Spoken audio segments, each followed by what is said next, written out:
You're on the air. Don't say anything crazy.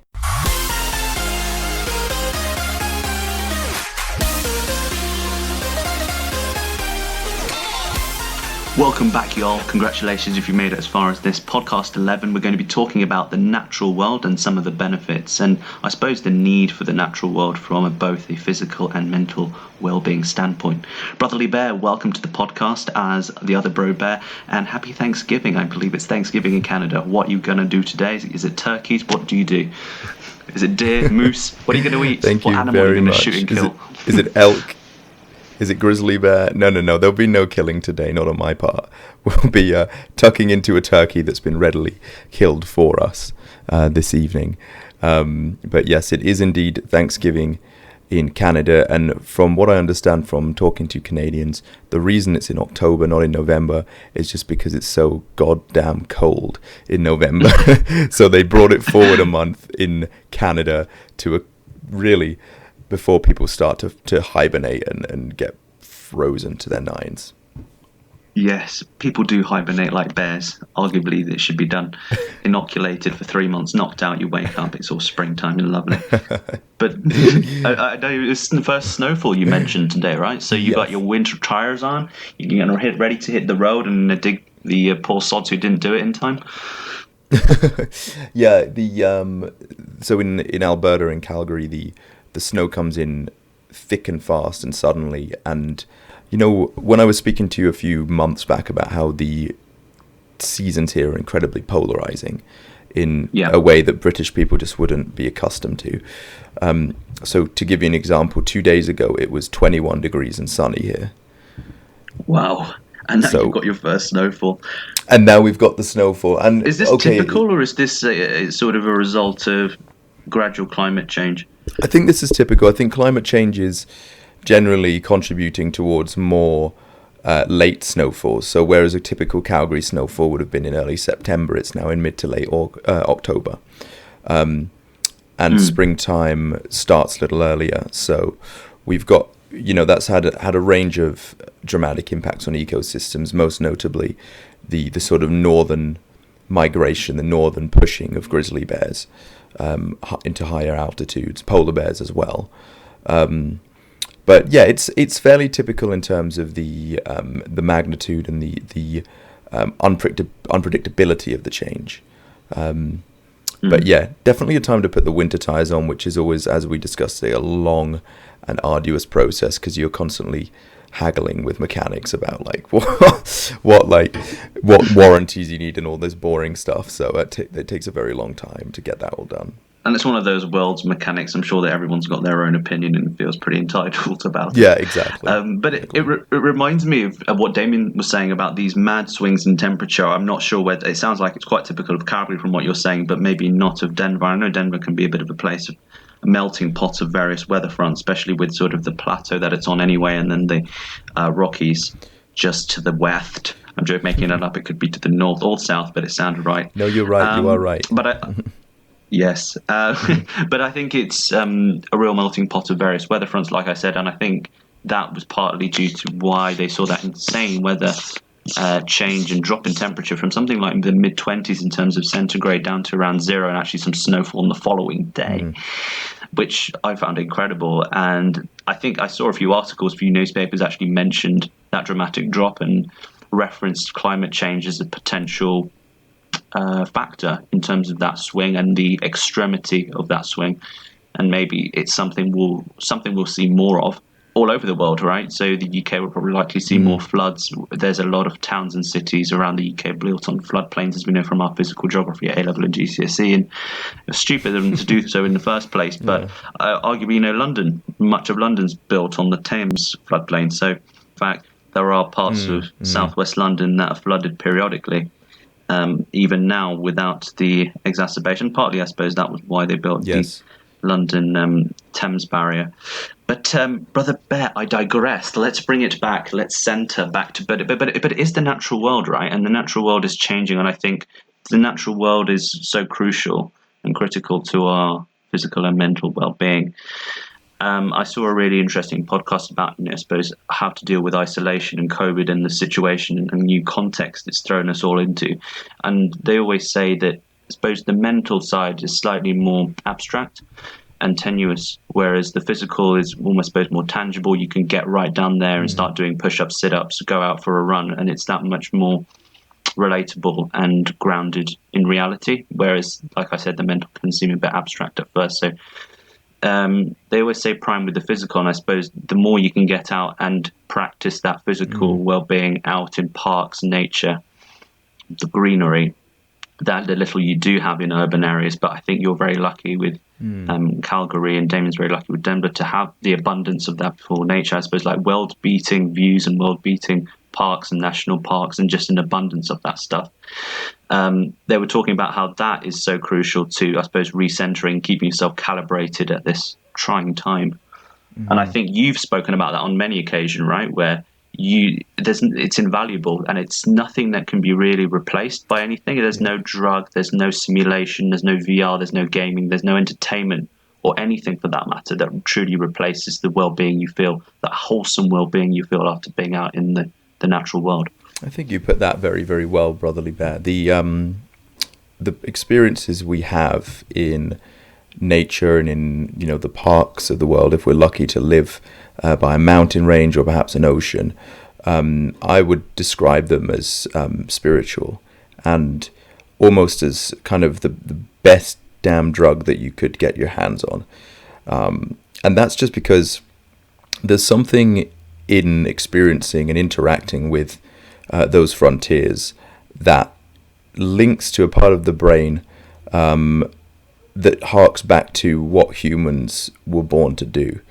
And when we were in our early developmental stages, I do feel that, you know, the sort of the hunter-gatherer lifestyle and the constant interaction with nature, and in those times I'm sure there was appreciation of, you know, the natural beauty and spiritual attributes pinned to those things, whether it was, you know, Mother Earth, Father Sky, things like that, Native American belief systems, pagan belief systems, whatever fit in the spirit of those times, in the zeitgeist of those times.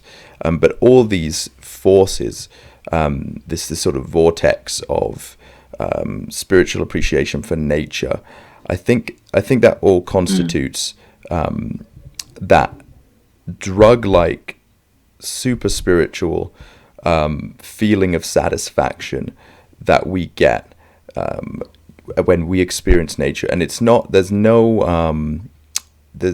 question about it. It just is, you know, as Alan Watts would say, you know, you don't need to think about breathing. It just happens. It just is. And I think that's what happens to a lot of humans when, especially if we're stuck indoors in an office or in our homes for a lot of the time, more than ever now. It just is. It's that overwhelming feeling that this is the right thing to do, and this is fulfilling a need that supersedes everything.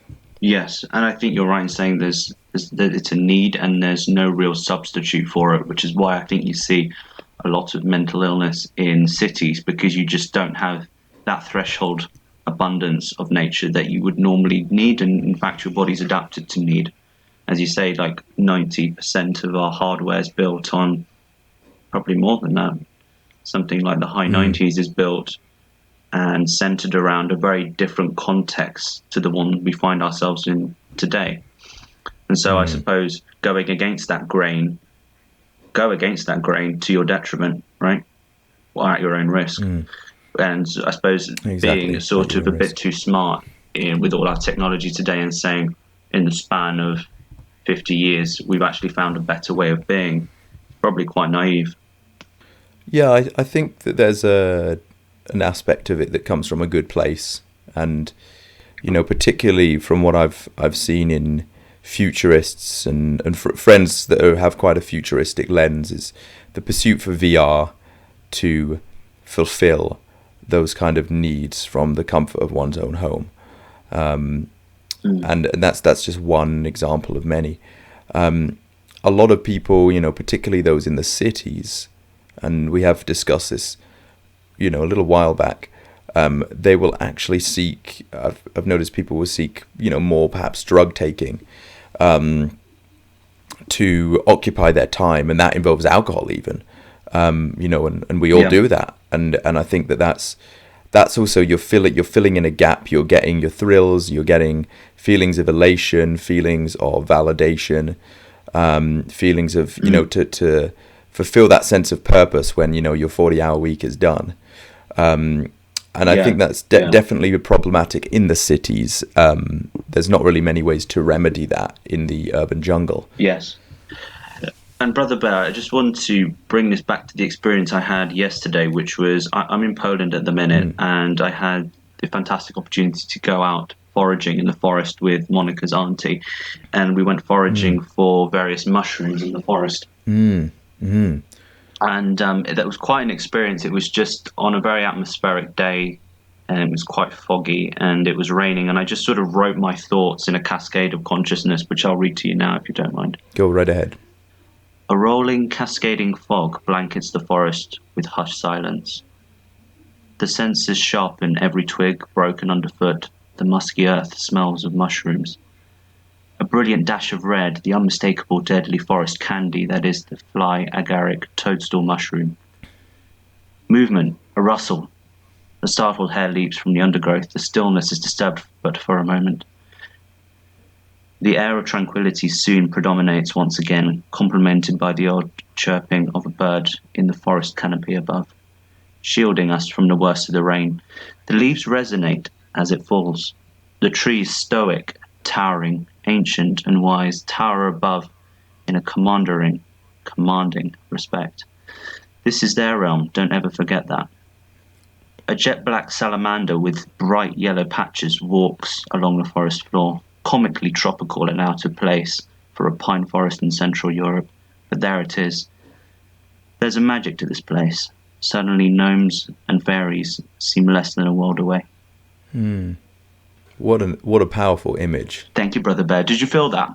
Because I was trying to sort of distill the feeling. Well, I actually shut my eyes when you told me that, and the hairs on the back of my neck went up at various parts. I think that was very, I liked how sensory it was. I liked how visual, it was so easy to visualize. I was there in the forest as you were telling me. I think it was all those things that came together that sort of made it quite a unique experience. And it's not like I've not been in forest before and I've not been in forest when it's raining, but there was a magic quality to it, I suppose, because it was just me, Monica, our auntie, and her mum just out there and no one else. And there was that sort of pitter-pattering of rain on the leaves. And I would put it almost akin to meditation. You're just focused on foraging for these mushrooms. You've been told and learn gradually as she shows you which ones we're looking for, what they look like, and you almost just zone into that one task. And as you walk through, there's the experience of the forest, and you almost experience the forest as it should be experienced as a forager, and maybe how it would have been experienced mostly by our forefathers. And so I think maybe that's why it was such a vivid experience for me, because maybe I noticed things that were always there, but I'd never really seen before or appreciated. Yeah. And so when I did, there's nothing quite like the elation of finding a patch of the edible mushrooms we were looking for. One of the species we were looking for, the Latin name is Lactarius deliciousness, and they are very delicious. I think I'm pronouncing that completely wrong. Delicious. Anyway. Deliciosos. But it's known as a saffron milk cap, or a red pine mushroom, and they're truly delicious. In fact, we picked probably a good 2 kilos of those ones alone. There are other species as well I can go on to mention. But we picked 2 kilos of those. I washed them, and the way she was checking for the bugs as well, because just because it looks like a healthy mushroom cap doesn't mean it's not bug-ridden. So she would have quite a sharp little handheld knife and just cut the stem and make sure there's no sort of it would almost look porous if there are any bugs that were eating into it, and therefore it'd be no good and you'd discard that one. But we had 2 kilos of good mushroom. I cleaned them, chopped them up, and just fried them in some butter with some onions and garlic and wine, and it was really, really great. And we've actually got some left for tomorrow. How did it taste, Brother Bear? Incredible. And the mushrooms had a bite to them that I had not really noticed before, and a flavour that I'd not noticed before. I'd also not had that species of mushroom. We're used to sort of the standard white closed cap mushrooms that you get in the English supermarkets, but It was quite exotic, and they're really orange in their color. So when you pick them fresh, they almost stain your hands. This orange color, completely harmless, but Yeah. it's just a very humbling experience, I suppose. Partly, and it's so enlightening as well. I But can yeah, imagine. there's something deeply satisfying about going out there and picking enough mushrooms for a decent meal to make your belly happy and full. I think you really hit the nail on the head with the comment about the focusing on a fine point, a single point, because that's essentially what you were doing when you were foraging. You had a task at hand, and that task was to collect, clean, and prepare for eating mushrooms.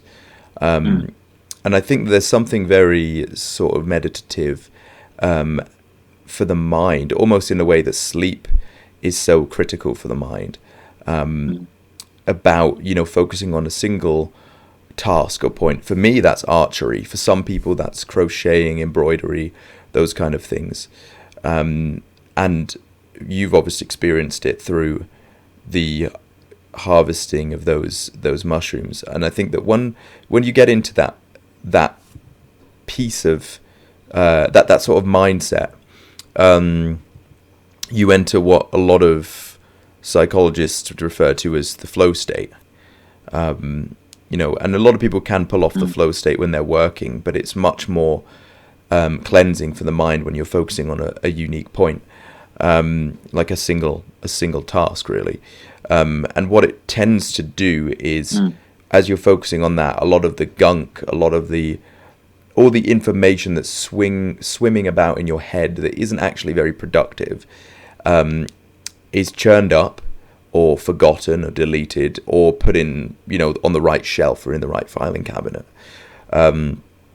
So that's incredibly useful for the mind, and you get into that flow state where, as Jimi Hendrix said, ain't no life nowhere, because you don't think about anywhere else. You don't think about anything else. You're just focusing on that one task with the person that you're with, and you get that done, and there's something beautifully spiritual about that. And if you can pull it off in a natural environment, then you're killing two birds with one stone. Yes, absolutely. And I suppose back in the times of our ancient forefathers, this would have been such a key feature and a daily feature of their lives, right?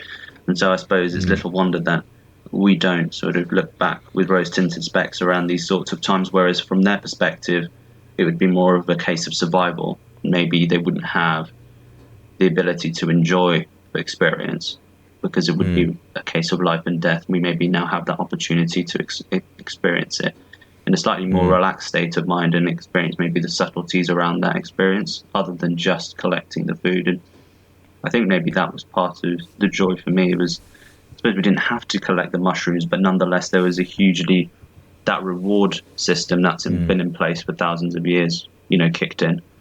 And there's nothing quite like, finding a whole bunch of the mushrooms we were looking for, and it almost just raises the morale of the entire group, right? If someone's finding something, you hear a yelp of excitement. It's like, yes, I've found all these, and you're happy for them and you're happy for yourself, and it gets you guys going. And I can see how it almost started to work like we used to move through the forest as a group, almost very much like a tribe, I suppose, almost as like a pack. These animal tendencies are just a scratch under the human surface.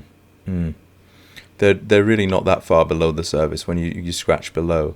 And I think when you're harvesting, cultivating food and things like that, this also goes back to growing your own vegetables or hunting, pursuing a buffalo or an elk or something. You're very much tied to those innate bonds that really kept your ancestors alive. And there's something in our genetic DNA that calls for that. So I think that's yearns for it. Yeah, I think there's almost a need that's unfulfilled, right? Yeah. I think it's a need that's unfulfilled and sort of not fulfilled in any adequate way with alternatives, because like we said, there's very little that can be seen as an alternative, if anything. There's nothing that equates to that level. So I suppose, yeah, exactly. So I suppose the modern world's faced with almost the impossible challenge of creating pseudo meaning where there once was real meaning, in terms of survival and creating, and surviving and finding the food you need for you and your tribe for that given day and week. That was meaning enough. Because and it's supposed creating meaning on that same level of survivalism is almost an impossible challenge through the medium of work. Yeah, I mean, it's a very disconnected, almost distorted, for example, you make 20 sales calls, or you file 20 accounts, or you process 20 POs so that you can, have your pay at the end of the day, so you could go to the grocery store to buy this packaged food that you don't really feel any connection to, other than the fact that it tastes good and it feels good, it keeps you and your family alive. But the word really is connection. You feel no connection to it in the true sense because you haven't grown or killed it, and you haven't experienced the natural realm that embody it, envelop it. And again, that's where your pseudo meanings come in. We ascribe these pseudo meanings to fill in the void where that exists. Yes, that's right. That's right. So we very much outsourced the foraging feature of our lives, which was, the majority of our lives, let's be honest, for at least with the hunter-gatherer phase prior to mass agriculture. So to think you can turn that around and sort of flip the priorities on their head, because we very much outsourced that portion of the process. It's all, like you say, done by supermarkets, and it just is a case of sort of indirectly surviving through paying for these things and going to neatly stacked shelves using the coupons we get from our jobs. And that's essentially it. You've been, I suppose, pulled, or you're almost secondary to or tertiary to the process of actually picking the food from the ground, which, I definitely, I'd say on balance is a step, obviously a step in the right direction, because it's not a tenable scenario to be going where everyone going back to hunter-gatherer stage. But I think it's just we've got to pay attention to what we've foregone in the process and be keen to, I suppose, find alternatives or tend to the gaps that have been and the cracks that have appeared in that transition, which has been relatively rapid. So they've grown to become chasms, and we just need to be careful that we're sort of finding adequate ways of filling that void. Yeah, that's right. This is more of a gaping void because the drive is towards convenience, and I think that's the key of any modern innovation. I mean, that was the key to the Industrial Revolution. It was for efficiency, performance, yes, and ultimately convenience for the end user. With the electrical revolution that followed, the process of convenience was sped up even more. And better still, it was enhanced by the internet revolution, and now the projections for the AI revolution, the next industrial revolution, are all about removing the human need to, lift a finger to actually sustain themselves. I mean, that could be one way of looking at it, perhaps a more pessimistic way. But the removal of convenience also removes freedom and responsibility, and what comes with that is quite, as you say, it's something to be a little bit wary of. It's the feeling of being inconsequential, and that always carries with it quite a high emotional burden, because you don't want everything to become meaningless. So it's incredibly important to get back to these situations where we find ourselves foraging and hunting, or just simply spending time in nature and imagining futures where we can, live in these kind of scenarios a bit more and actually interact with the natural realm on, in a more integral way. Yes, and I think it's not a case of going back to a hunter-gatherer way of life. That's absolutely not what I'm saying at all. What I'm saying is there's a need to recalibrate and find a balance because I think it's clear that we've gone too far along the spectrum towards tending away from the natural world and divorcing ourselves from the natural world. So we almost need to renew our marriage vows with nature, whether that's bringing a closer attention to what we do with our gardens, how we exploit the little square footage we do have in the urban space, whether we do start to look at growing our own more clearly, whether allotments become a significant part of mental health rehabilitation. And there is a futurist who talks about the importance and how he sees actually gardens becoming an ever more important dimension of our lives as a very much a place of therapy, a place of coming into communion with nature on a regular basis, and that almost as a necessity just to maintain a healthy level of mental balance. And who's the futurist? I can't quote the name, but I do remember the interview quite vividly. I will have a hunt. I'm sure it's out there somewhere. But he was just explaining what the future will likely look like in exactly 100 years from now. And he was sort of also talking about how VR would have advanced to the point of where our closest friends and relatives would be sat around a table having breakfast with us, and they would appear as real as, someone appears now in front of you. But they would be just a very advanced hologram. So we could be having this podcast face to face for all intents and purposes by then. So do you think that kind of outcome is desirable? Because agreed 100%, we're not looking to go back to a hunter-gatherer existence, because that's wrought with peril and inequality. But there's many more downsides than there are upsides, put it that way. Yeah, exactly. Like it's a fantasy, and it's a fantasy that comes from being exotic, something that's so far removed from what we have. But yeah, the being out in the wild is hard, especially when you don't have access to running water. Oh, it's rough. It's rough, like sanitization, all these things. I find whenever I wild camp, actually here in Canada, there's so many things I don't even think that I need, and then when you get out there, you're like, oh, this is way more dirty than I imagined, or this is way more inconvenient, or just it's almost more stressful, which is not what camping should be about. But you have to experience that. You have to go through that to understand that there are so many more downsides and upsides to that lifestyle.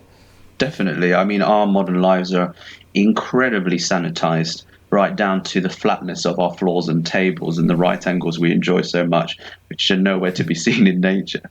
Something as infuriating as, writing a letter. You'd be hard pressed probably to take you a century to find the right rock, or at least nature is messy, is what I'm trying to say. Yes. And nature doesn't try and be nice. Nature kind of is what it is, and you're there to survive. And if you survive, you're doing a good enough job. Thriving isn't a must or even desirable. I think if you look at animals, it's almost, they don't have much control over their environment. They're very much sort of servants and subject to their environment and the whims of the wider natural world in terms of the macro scale. And so they have very little say about comfort and what they would like and what they wouldn't like, and they can't really impose themselves on the natural world, which is kind of what modern human existence has been all about. It's about imposing ourselves right down to the agriculture and then the agricultural revolution and the revolutions thereafter you spoke of earlier. It's about imposing control on Mother Earth, and I think we still need to create a little oasis where Mother Nature is allowed to brew in all of her chaos, but we also are able to revel in that chaos whenever we need it, because it is needed.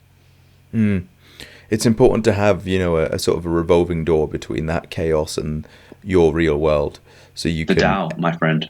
The Tao, exactly. You walk the Tao. You're able to experience the chaos of it, whether at any point on an exit, when you're not feeling so succumbed. You're not really feeling it. You want to get back into the conveniences of the normal order. I think that there's something to be said for almost not being the apex predator in an environment, and I'm assuming you have bears in Poland. Yes, the brown European bear. The brown European bear. I think knowing that there's something out there that could defeat you is also a great aspect of that chaotic fantasy, you know, and also just experiencing nature as a truly powerful force that's bigger than yourself. And I think that's why it's nice to get out of Britain as well, and experience variations of nature that are much more dramatic, to really walk that Tao and to experience both sides of the coin in life. Yes, absolutely. And I think there's that aspect to it, particularly around the dangers around certain fauna, large fauna, predatory fauna. But then there's also, I suppose, the benefits and experience of nature as an awesome thing in and of itself. You know, whether that's walking through a forest of giant redwoods or walking through a canyon, and just it being a humbling experience and experiencing nature as it should be experienced, and just realizing that there's a whole planet and it could almost wipe you off its face if it so wished. And I think that's as much part of it as anything else for me anyway. And I think there's also as many chaotic aspects as there are to the natural world. There is a beauty to that chaos. And, you know, that's etched on the a ridge of a mountain, that's etched on the leaves and even the diseases, and all facets of the natural world are intertwined with that chaos, but that chaos does breed beautiful patterns and geometries. There is obviously all of the benefits, and all of so much of our medicines come from tropical rainforests and the natural flora of this planet. And so I think mushrooms come into that as well. And I have watched some interesting Joe Rogan podcasts with Paul Stamets. He's got a great YouTube channel, which I'll try and include in the description, which looks at the healing properties and mind broadening capabilities of fungi. And one of those key ones, especially in Europe, or almost infamous, is the fly agaric, which I mentioned in my beautiful thesis earlier, which is an enchanting and highly toxic mushroom. It's often been associated in, you know, fairy tales of old, especially in German fairy tales of fairies and magical creatures. But it also it has a symbiotic as relationship, as do all fungi, with the trees, by transferring nutrients to the tree roots, and in return there are sugars returned by the tree to the fungi in a symbiotic relationship. But it's often been associated, the fly agaric toadstool, with hallucinations and psychotic reactions, and it's actually been used in Asia as part of religious ceremonies for over 4,000 years. And it's incredible. Yeah, it really does go that far back, and it's an ingredient in the sacred and hallucinogenic drink, which I believe is called soma in India, and it was also drunk in Iran. And they would often give it out as a gift, or shamans would give it out as a gift in December time, which is weird because there's a lot of parallels to Christmas there. The color, the red and the white spots, Santa Claus, December. There are more parallels than just that, but there are some theories out there that actually the fly agaric mushroom and sort of the parallels to Christmas, but certainly the coloration and the timing of the year does have some parallels with the modern celebration of Christmas. And then of course the Western fairy tale of Alice in Wonderland, apparently she is given some fly agaric to eat, which induces a lot of these experiences she has in Wonderland. Sort of the growing bigger and smaller, and all the wonderful and weird animals she meets on her travels. Yes. Well, it's highly psychedelic, that story, if you really look at it. It is, really. I mean, when you watch it as a child, you don't think much because you're so used to being exposed to, you know, talking animals and, you know, everything from sort of the Muppets to, you know, watching The Lion King. You don't really think twice. But as an adult, you know, the distortions in that are very psychedelic, and it does involve mushroom eating and things like that, and tea drinking. Yes. So I'm sure that there was it was informed by psychedelic ideas. Yeah, absolutely. The animal speaking, the Mad Hatter himself, but that was brought by, I think it was the sort of lead or arsenic that was used in top hats in the time. Actually, when it did in microdoses bleed into the brain, it did create something of a Mad Hatter syndrome, which I think is where the name comes from. Yeah. Mad Hatter. Yeah, that's right. That's right. When they were using those materials back in the day, in older times in England, and yeah, it did induce madness, didn't it? Mm. And Leo, I'm just so curious because you have had the opportunity to go out there and explore the world, both solo and with friends. Have you found it recalibrates you and brings you back to a happy equilibrium? I would say 100% yes, 110% yes. I think there's something very powerful to be said for actually experiencing nature solo. Because when you go out with a friend or in a group, it's absolutely wonderful and it does contribute towards that recalibration. But you're also dragged into the normal realm, the realm of convenience. And just in your general conversations, you talk about, oh, this television show, or that discount on at the local grocery store, and all these things that really you shouldn't be thinking about when you're out in the country or out in the wilderness. I think that when you're on your own, you also notice things. I find myself looking up at the sky a lot more when I'm on my own, and looking at where the trees meet the sky and the clouds, and looking at sort of the shapes and the natural order and sort of natural order of competition even between trees and plants, how they've grown over years, how long it took them to grow that way, and I think there's also a really underrepresented sense, and that's the sense of smell.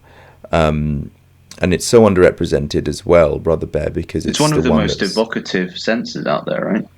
Well, exactly, quite. It's the one that is proven to be the most closely related to very vivid imagery. And it's one that can actually trigger people remembering dreams that they had months or years ago. So it's an incredibly evocative sense. And I think that, for me being in, whether I'm in Alberta or British Columbia, somewhere like that, I can inhale the smell of pine, and fir trees. I can smell sort of the granite, the rocks, just sometimes water has a beautiful smell, and maybe the friction it creates. Well, it's also like when water comes into contact with certain organic compounds, it just creates these unique scents. And I absolutely know the one you're talking about when water hits certain rocks, and granite included. It does have a smell because there must be like microbiota on the surface of that granite that are sort of, I suppose, engaged upon contact. Well, exactly. And you're right. There are chemical reactions that are ongoing when water is flowing through a mighty river, or it could be the smallest creek. You'll smell certain things that result from that, and the colors as well, I think in and of themselves are almost psychedelic. You always talked about, which I do see, the color of the sky in North America being such an intense blue. Yes, absolutely.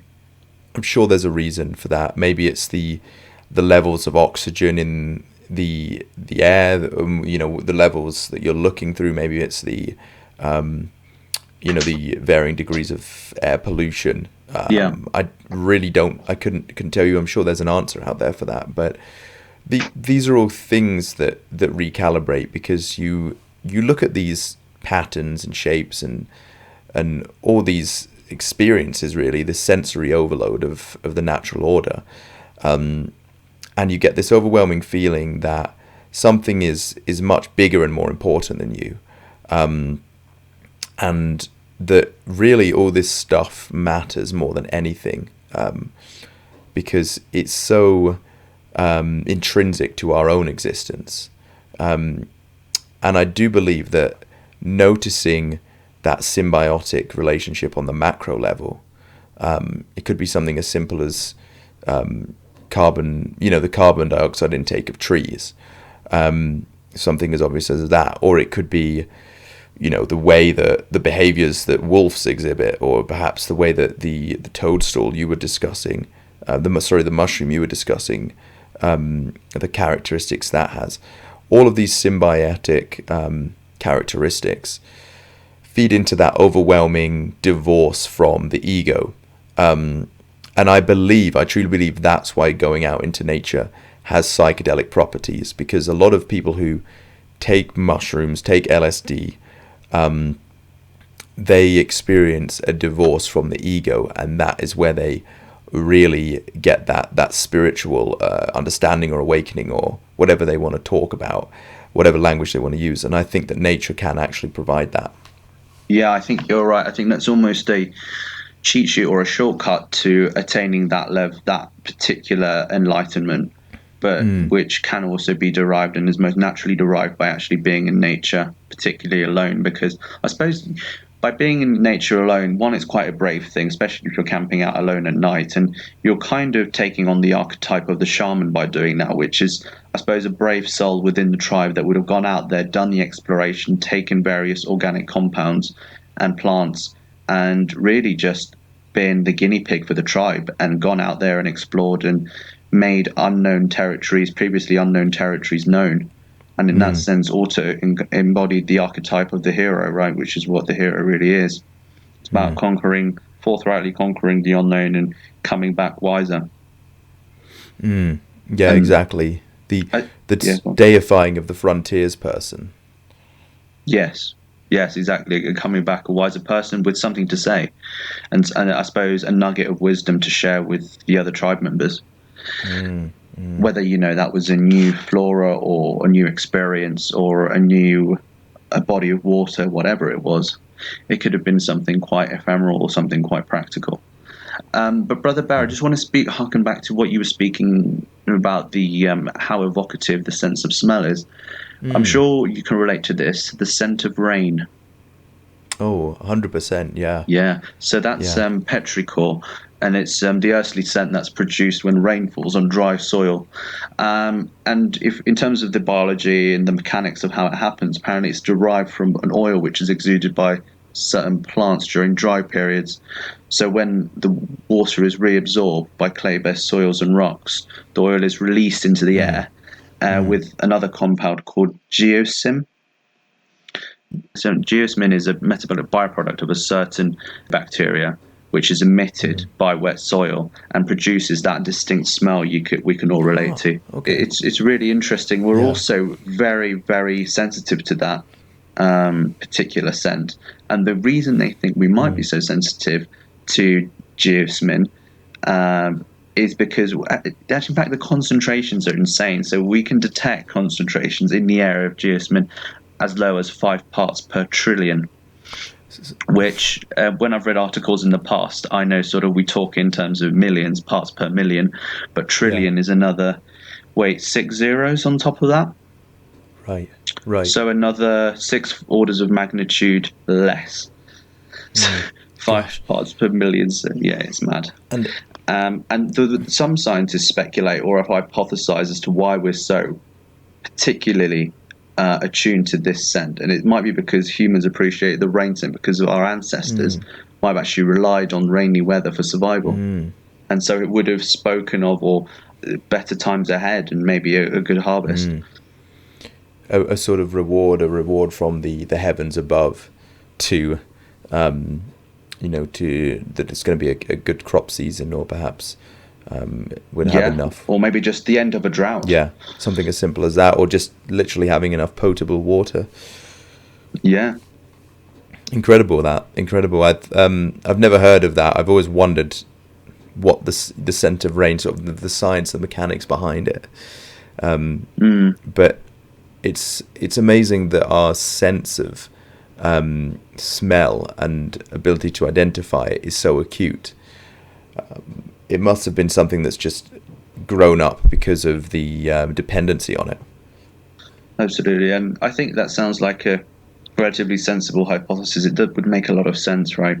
Because water is, I suppose, without water, there wouldn't be much in the way of life on Earth.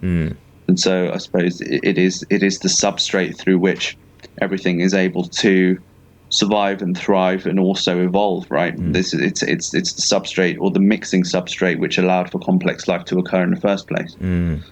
That's right. So it allowed for amoeba and various other bacteria and macrophages to form ever more complex structures, amounting to, or accumulating, I suppose, with us now. Cascading into this insane vortex of ecosystems and habitats. Yeah, it's quite humbling if you think about it. I wanted to ask a little bit more about the sort of meditative benefits you got out of this trip to the woodland. So obviously the focus was mushrooms and harvesting some for your dinner, but yeah, for your belly. But I would like to hear about perhaps some of the meditative quantities that hit you when you were out there, because the poem, the verse that you wrote, one of my favorite parts of it was when you said, I don't know what the exact language you used was, but it was we were in their home, and I thought that was interesting as well, just that you thought to put that in, that you were almost not an intruder but a visitor into something that belongs to another order, another set of creatures. So tell me a bit more about that, Brother Bear, and tell me what kind of, if any, meditative prospects, sort of meditative benefits that you took from the whole experience. So I think the meditative aspect came from just focusing on the one task of looking for something. And I suppose meditation at its simplest level is a focus on the breath, for example, in its most simple and probably most understood and known form, and nothing else, and sort of allowing other thoughts to drift in and out, but then bringing the attention back to the breath. So I think if we take that example as one, you can focus on any of many things, right? But breath is maybe a good example, because most people relate to that and see that as maybe they use that as their day-to-day meditation. So for me, it wasn't the breath, obviously. It was the fact that I was looking for mushrooms, and maybe a singular focus is the meditation there for me, was the fact that I was walking through the forest and I was experiencing it truly in the moment. I wasn't thinking about anything else other than just looking for that mushroom, and I knew what it looked like, and I was almost in like this trance that if you'd see me from the outside, I was sort of just laser focused on one thing. And I think that's what flow is, and what meditation and flow kind of where they converge. It's a sense of you being focused on one thing and nothing else, and through that you become, I suppose, in due course, enlightened, in that you make your life your flow state, and nothing else is there to distract or dilute it. So that I think that was the meditation aspect, the ability, and it's such a restful experience in a way, and because I suppose it's a rare luxury to have the ability. We all brag about multitasking, but actually it's a singular focus and a completely absorbing focus on something that makes it so much so worthwhile and so rewarding ultimately. And the other aspect too, I think that was quite meditative, was also the cooking aspect at the end. So I suppose it was the end-to-end experience, from looking for the mushroom, finding it, picking it, having that victory, then washing it, preparing it, and being very meticulous and almost ritualistic, and with a huge amount of respect and regard for what we'd picked. I suppose you just hold the food with almost a sacred nature, because you've seen that thing growing in the forest, you've picked it, and that is, you almost have like a special connection to it, because you're not divorced from where it occurred from in the ground. You can pinpoint it in terms of longitude and latitude. You know where it came from. You picked it yourself, and there's almost an irrefutable satisfaction to that. Yes, you're right. There's a beautiful feeling that comes from being connected to the thing you're about to consume, or the thing that you're working on. And I think that in working, for example, in modern working environments, the ones where people are the most happy, even if they're low-paying environments, are when people are not alienated from their labor, where they can see things right from production to finish and consumption. They can see them being made and used and put to market. And I think that's very true in the, in the personal sense of harvesting your own food, growing your own food, and caring for that thing. Yes. That's why, again, with the hunting, which effectively you did hunt for mushrooms, when people are hunting big game, there's often a very sort of spiritual side to that. Certain tribes in Canada and the US would bathe in freezing cold water to cleanse themselves, to be worthy of the beast. That's certainly a common practice for hunters in indigenous populations. And then there's a range of, musical, and, in terms of the way people dress, there's certain ways to celebrate the hunting and the bringing home of that kill. And it's not about subjugation. It's not about, I suppose it's not about conquering the animal or the vegetable or whatever you're focusing on. It's about really respecting it and worshipping it, and being worthy of it. Yes, being worthy of it is a great way to put it, and divorcing yourself from that process by buying it from a supermarket. I suppose you just feel far less of a connection to it than you would if you'd picked it yourself. And I think it was just an honour being part of the process end to end, from picking it from the earth to cooking it. And, I really noticed I took time over the cooking of the mushrooms, because it was a delicious experience in and of itself before I'd even put the mushroom in my mouth. It was almost a ritual I was doing. It wasn't cooking, it was a ritual. So mentally you were already just on another level before you'd even started eating it. Yes, and I suppose I was very keen to use all I could and minimize waste. And I think that's just a survival instinct kicking in 100%. Because I'd pick these things and I'd spent time and energy finding them, picking them, carrying them.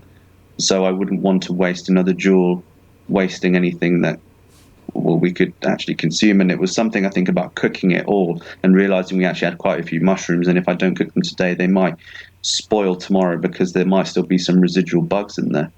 And it was almost I was like I was cooking on instinct, but it was the preparation, and it was very methodical, almost scientific, but also I think quite ritualistic. And I enjoyed every part of it, and I didn't rush any of it. I just made sure I did everything well. And I think it was almost the antithesis of that would be getting a chicken korma and stuffing it in the microwave and getting pissed off why it's taking 5 minutes. Yeah, that's right. It's something, that's a good way to put it, because all the things that should make us human, patience, humility, they all sort of disappear when you feel that you're owed something, you feel you're entitled to something. And I think the sense of entitlement is something that really damages innovation and damages human happiness. I think you've hit the nail on the head with that. Yeah, it's definitely the case. I think once people become entitled in whatever way possible, they cease to enjoy life and enjoy the process of life itself. And what you've just described, your methodical harvesting of 2.5 kilos of mushrooms, that may have taken you a whole day, but the experience in and of itself of doing that was incredibly fulfilling, even if it would have taken, say, 100 times longer than stuffing your korma in the oven. Yeah, and I think deeply fulfilling, and another way to say it was deeply meaningful. As weird as that sounds, cooking those mushrooms, preparing those mushrooms was deeply meaningful. And I think that you've also done the environment a service, and this is something we don't even think about, but if you think about, your average chicken that people roast in the oven, the amount of carbon and plastics used to actually prepare and move around, the logistical side of where the chicken was taken from and taken to, and then where the cadaver was taken to, and then the plastic and the packaging and all that kind of stuff. That's all things that ultimately have a net zero impact on the environment.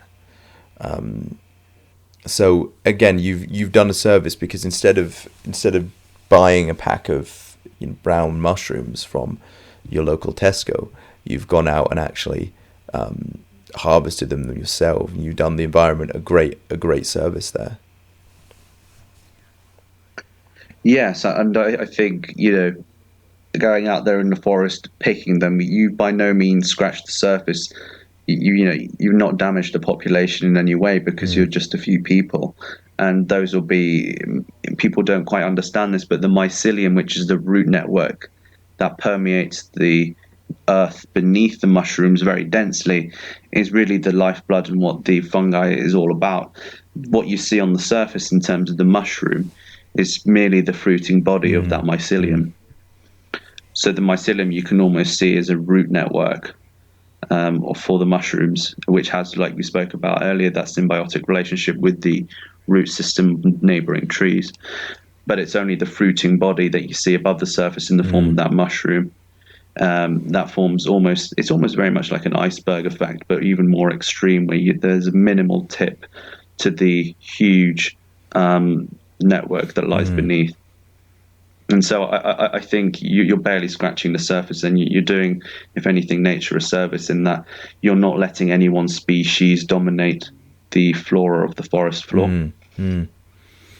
So this leads me on to another thing I was going to talk to you about, and that relates to the issue that not everyone can do this, because if everyone was to go out and hunt for mushrooms and hunt for elk and deer every weekend, there wouldn't be any left, given the demands of our current global population. And I think that there's a discussion to be had on, how we could make things a little more sustainable, and how we could sort of curtail perhaps our overconsumption. But at the end of the day, we love fantasizing about these things, but how possible is it? How frequently could we do it sustainably as a planet? Yeah, well, I mean, there's let's take a leaf out of the book of the Victorians and look at the kitchen gardens they used to have. So having a very purposeful patch, or maybe not the whole garden, but a portion of the garden dedicated to those useful produce, food, whether that's fruits, vegetables, whatever, that would be utilized and not necessarily sustain a whole family, but would serve to supplement and also act as maybe as much as a food supplement, but also a space of mental well-being. And I think we spoke about this earlier, where we can better utilize our gardens. A lot of the UK gardens, we are a nation of proud gardeners supposedly, but the amount of neglected gardens you see out there these days can be quite disheartening. And I think we could be doing a lot more with that square footage. Whether that's, and if you don't have that, with many people living in high-rise stuff, there's no reason, and especially people now are looking to these as sort of planting boxes, and although small, can make a huge difference to your mental well-being. And the ability to pick something, even if it's a few spring onions from your sort of draped off a planting box off your balcony, that can provide immeasurable satisfaction to someone's life. Particularly if they just don't have the ability to, and don't have the luxury of going out into the forest and enjoying vast open natural spaces.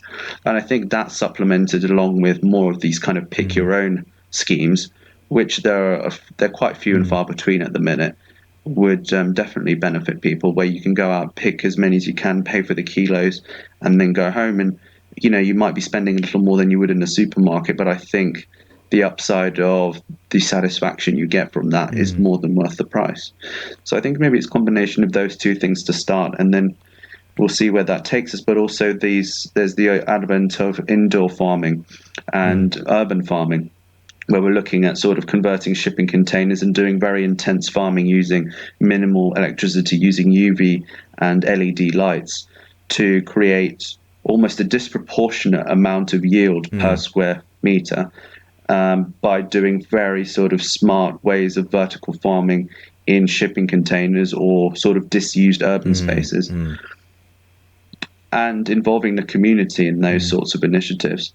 So I think that's almost 3 bits we could start looking at in greater detail and looking at those are all really good answers, actually.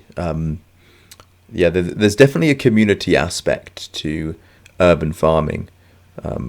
There's which I like. I think there's certainly there's sort of a less privately owned, more community related approach to urban farming. I think that gives a much greater air of sustainability to these projects, but also fulfillment as a whole. And I think it comes back to what we were saying about the symbiotic relationship between nature and human life and happiness.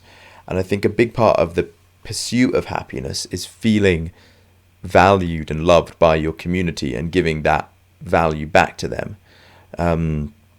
And that's something that very much would come out of those kind of projects you mentioned.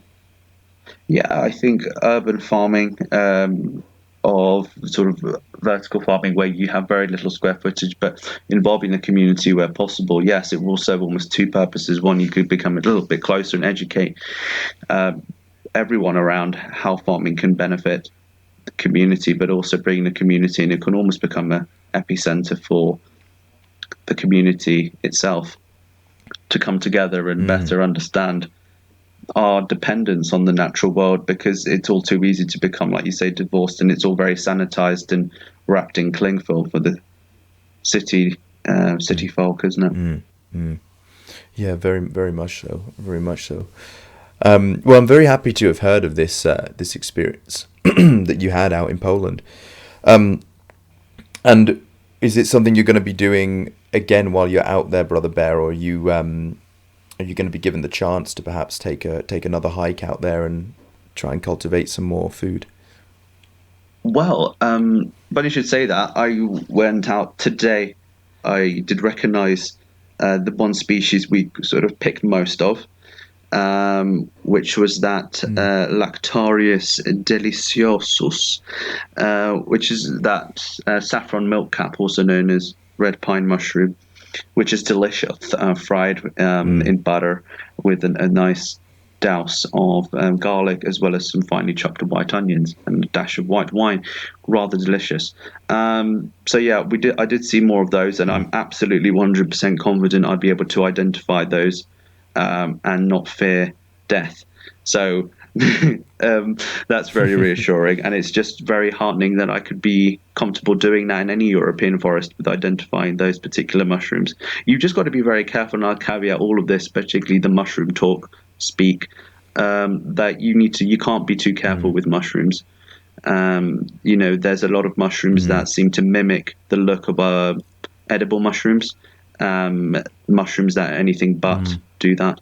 So you just need to be very wary of that and be very well educated. And I did go out with Monica's auntie, who's extremely well versed in mushrooms, and she's been picking in that forest for well over 30 years by herself. So she knows it like the back of her hand. And I think I'd advise anyone just to maybe understand 1 or 2 mushroom varieties to start with, and get very, very, very confident with those 1 or 2, and just assume everything else is deadly, because that's sort of the best way to go about it. And then gradually increase your portfolio of edible mushrooms as your comfortability increases with those 1 or 2. Yeah, that's a very good disclaimer to put in there, because and I've encountered the same with berries as well. Mushrooms and berries are incredibly good at mimicking one another, but obviously they have highly varying levels of toxicity, and you really want to be with somebody experienced when you're going out there picking even plants as well. There's a lot of plants in Britain that are quite deadly or very damaging to the immune system if you were to eat them. Absolutely. So yes, be well read. Make sure you've gone out with someone who really knows their stuff before going out and doing it yourself. But like I said, once you have met those criteria, then there's very little that's more satisfying, or at least I've found so anyway. And I look forward to maybe looking in some of the UK forests and seeing what they've got to offer in terms of mushrooms, but only for those one or two varieties I'm confident with at the minute. And did you feel that there was a difference in sort of how you mentally felt being out there in Poland as to, say, if you were in a UK forest? Yeah, there's definitely different flora and a different feel and a different vibe to the whole forest. Certainly, there's a lot more maybe pine trees than I would expect in a UK forest. The flora is quite different, and you wouldn't get maybe as many of the agar mushrooms, those red ones with the white dots on them, as you'd expect. But there's almost a different smell to them as well, I suppose, as a token of the different flora varieties you get in each respectively. So, like we said, the smell can be sometimes the most evocative sense. I think that's very true, especially if just the overriding scent you get in the forest, which is a token of the types of plants and animals that live there. I think it's still a European forest and a boreal forest, I believe, as they're called. But because of the subtle difference in the prevalence of various different flora, there is a different feel to it and a different smell to it, and almost, I suppose, all senses are slightly adjusted for a given latitude and longitude. Yeah. And that's the most incredible thing about nature, isn't it? You know, everywhere you go in the world, from country to country, or from, it could be another continent even, if you want to see vast differences. There's always a different smell and a different look. And as you said, the sky even looks different. And I think that's something I've certainly noted in America. Like you definitely, in the Americas, in North America, it does not feel like Europe at all. Even if you're at a lake, and there's some lakes in states like Virginia and South Carolina that do look like lakes in Britain, but then there's just something about the fauna and the way they look and sort of the ruggedness of them and the dramatic nature of the sky that's very telling that you're definitely not in Europe. Yes, that's very true. And it's often a case of not being able to put a finger on what exactly is so different. But it is probably a cumulative of all of your senses bringing it together and telling you or giving you an inkling of where you are in the world. And probably you're picking up on all of these characteristics subconsciously and sort of categorizing them as either a North American continent characteristic or other. I think that's definitely the case. You're picking up on a lot more than you think you are. Yeah. There's often, as you say, you can't put your finger on it. It's a very vague set of criteria, but you can just tell that you're far away from home, or perhaps you're in another ecosystem altogether. And that's the beauty of nature as well, is how much it varies. You can go over a mountain range and suddenly you're in a different biome. We're now in sort of a more rugged scrubland, like arid semi-desert, whereas on the other side of the range it's more boreal grassland. Yes. And it's so fun interacting with those changes. And again, I think that sort of flames, that fans the flames of natural wonder and, the whole spiritual experience that comes with going out into nature. Yes, absolutely. I think there's just almost an unlimited amount of exploration and discovery to be made out there in the natural world, and I encourage everyone that can to go out there and go down the rabbit hole like Alice and just, I suppose, experience nature as it's meant to be. Brotherly Bear, it's been an absolute honor and a pleasure as ever. I can't wait to go and see you in Canada and experience the Canadian wilderness, and I'm sure there'll be an opportunity for you to come to the UK, and we'll go to Europe and we'll do some mushroom foraging for ourselves. I would love that. I would love nothing more, and I think it's been an absolute trip down the rabbit hole today, and I hope that anyone listening enjoyed that from the comfort of their home, their armchair, or wherever they may be, and can hopefully take that with them on their next trip into the wilderness. Thank you so much, Brother Bear. Some lovely closing comments there. All right, I think that's it. Over and out, Brotherly Bear. Thanks a lot. Over and out. Take care, Brotherly Bear. Goodbye. Kapow! Pow!